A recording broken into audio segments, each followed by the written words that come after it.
Բայց դուք ձեր լռությամբ ամբարոններին ծեր եք տվել։ Նրանք արդեն նստել են ձեր գլխի վրա ու ոտները կախ են գցել։ Ուրիշ ոչ մի բան։ Հասկանում եք, առաջ այդ ամբարո մարդիկ,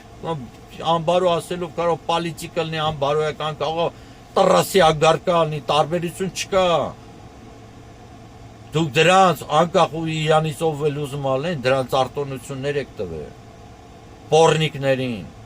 Բա մի հատ լավ օրել որ գալիս է, որ պետք է սեղան նստեք, տեն մեկ էլ մարդ չկա չէ ձեր չորս կողմա։ Նորմալ մարդկանց վտարել եք ձեր շահերի համար, պորնիկների հետ տալի առնում եք, բայց հարսանիքի կնունքի արդեն կանչելու էլ չեն, ու մնում եք մենակ։ Կյանքը մելա տենց, պոլիտիկայը մելա տենց, հասկանում եք ոնց է։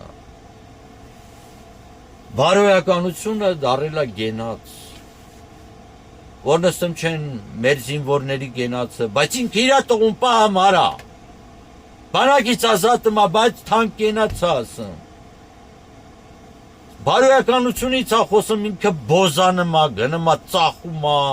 դավաճանում է, հասկանում եք, ես ինչ ազգենք դարը, ես 30 տարում ես ինչ արին,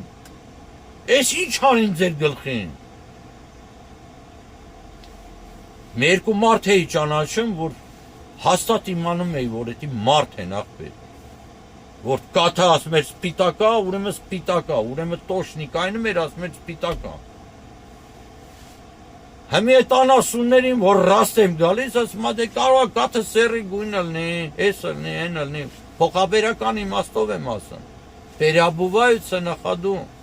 Սկզբունքային մարդիկ չկան։ Բա մենք դրանով ենք հայ ազգել։ Այդ մանրուքները մեր ամբողջական կերպարն ալ է։ Համե մեր ամբողջական կերպարը Նիկոլն է, հա, կամ Սերժն է, կամ Ռոբիկն է, դուք հասկանում եք իդում, կամ ասենք Ծառուկյանն է, ես ոչ մի անգամ դրան չեմ ների մենակ այն բանով, որ մեր երեքի աճունները հլա չեր սառը, էդի շքեղ հարսանիք հարավ իրա երեխու համար, սալյուտներով, մոռացել եք արա,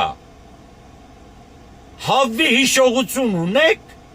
вам что таблетка для памяти надо, ես կարամ հատ տենց վերաբերվեմ, մի երկու տգետ թազա մարդիկ էլ կան դրան չեմ ճանաչում, բայց կապ չունի, այդ կոնցեպցիայի մեջ դրանք չեն մտնում, Հայաստանի փրկության կոնցեպցիայի մեջ դրանք չկան, դրանք ծրագիր չունեն, մարդ չունեն, կամանդ չունեն,